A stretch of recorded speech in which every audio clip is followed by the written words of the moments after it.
Cyient industries నుంచి ఒక important update అయితే వచ్చింది. సో ఎవరైతే సైయంట్ షేర్ హోల్డర్స్ ఉన్నారో వాళ్ళకి ఇది ఖచ్చితంగా గుడ్ న్యూస్ కింద చెప్పొచ్చు. ఎందుకంటే సైయంట్ కంపెనీ కొత్త సెమీకండక్టర్ సంస్థని ప్రారంభిస్తున్నట్టుగా వీళ్ళు ప్రకటించారు. సో ఇది ఖచ్చితంగా కంపెనీకి అయితే ఒక ప్లస్ పాయింట్ అని మనం చెప్పుకోవచ్చు. మరి చూడాలి దీని ఇంపాక్ట్ రేపు మార్కెట్లో ఏ విధంగా ఉంటుందని.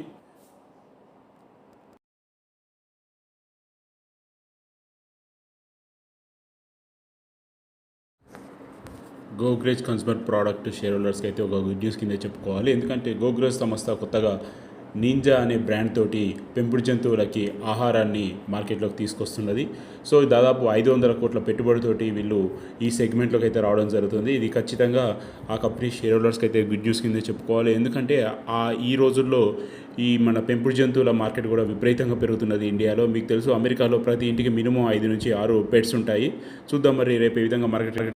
ఎంసీఎక్స్ షేర్ హోల్డర్స్కి అయితే ఖచ్చితంగా గుడ్ న్యూస్ అనే చెప్పుకోవచ్చు. ఎందుకంటే దాదాపు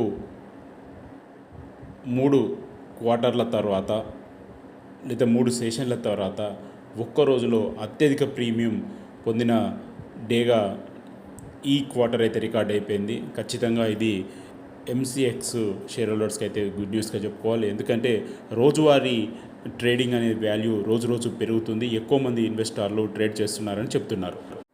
టీబీఓ కంపెనీ షేర్ హోల్డర్స్కి అయితే ఒక బ్యాడ్ న్యూస్ కింద చెప్పాలి. కొద్దిసేపటి క్రితమే ఆర్బీఐ వాళ్ళ చెల్లింపులన్నిటిని కూడా ఆపేయడం జరిగింది. సో ఇది ఖచ్చితంగా రేపు మార్కెట్లో అయితే ఈ కంపెనీకి నెగిటివ్ న్యూస్ కిందే చూడాలి. ఖచ్చితంగా ఇది మ్యాక్సిమం గ్యాప్ డౌన్తో ఓపెన్ అయ్యే అవకాశాలు ఎక్కువ శాతం ఛాన్సెస్ అయితే ఉన్నాయి. మరి చూడాలి రేపు ఏం జరుగుతుందన్నది మార్కెట్లో.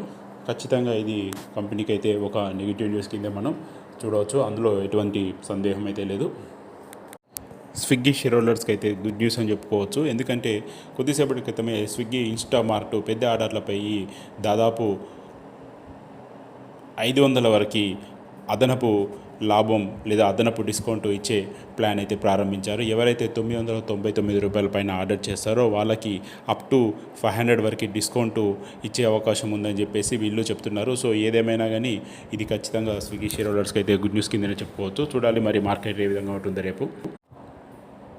హుడ్కో షేర్ హోల్డర్స్కి అయితే ఖచ్చితంగా ఇది గుడ్ న్యూస్ చెప్పుకోవచ్చు. ఎందుకంటే దాదాపు 1.5 లక్షల కోట్ల ఆర్డర్ని అయితే వీళ్ళు గెలుచుకోవడం జరిగింది. దాదాపు ఆర్డర్ మీద ఎంఓయూ మీద సంతకం కూడా చేయడం జరిగింది. ఇది ఖచ్చితంగా గుడ్ న్యూస్ అని చెప్పుకోవచ్చు. ముంబైలో మౌలిక సదుపాయాల ప్రాజెక్టు కోసం రానున్న 5 సంవత్సరాల్లో 1.5 లక్షల కోట్లు అందించడానికి హుడ్కో ఎంఎంఆర్డీతో ఒక ఎంఓయూ అయితే చేసుకుంది. ఇది ఖచ్చితంగా వీళ్ళకైతే పాజిటివ్ న్యూస్ కింద చూడవచ్చు.